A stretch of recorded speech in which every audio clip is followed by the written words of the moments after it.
So I took a shamanism class at UCLA when I was getting my PhD. It was actually a graduate level course in community health sciences.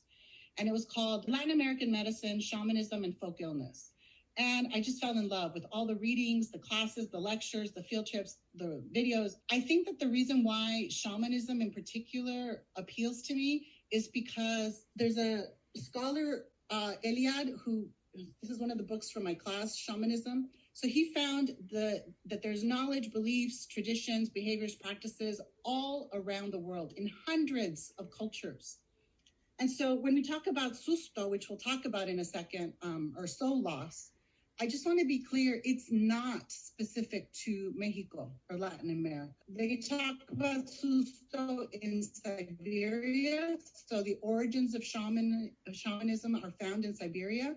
It's talked about in Asia, Africa. Clear that some of the concepts we're talking about don't just belong to our ancestors, whoever our ancestors may be. And I think that when I look at my DNA profile map and then the shamanism map, I'm like, well, no wonder I'm so drawn to it. It makes sense to me. It resonates for me. In the shamanic worldview, poor health, including mental health, because it's all connected. There's no dualism, binary. It's all connected. Poor health is usually due to both spiritual and non-spiritual factors. And so shamanic practitioners view health and healing from the perspective of the whole person in a larger system.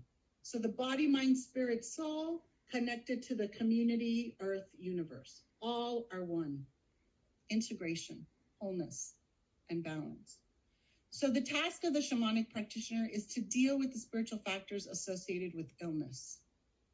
In shamanic healing, practitioners use their connection with the spirits to retrieve lost soul essences, remove spiritual intrusions, and engage in spiritual healing. The Way of the Shaman by Michael Harner. And so it actually describes how to take a shamanic journey, but with drumming, you can journey. And I did at home, and it was a really powerful experience. And so when I talk about this, I'm going to be talking about the literature, but I also want to say that I'm not a shaman, I'm not a curandera, but I do practice. This is something I really do believe.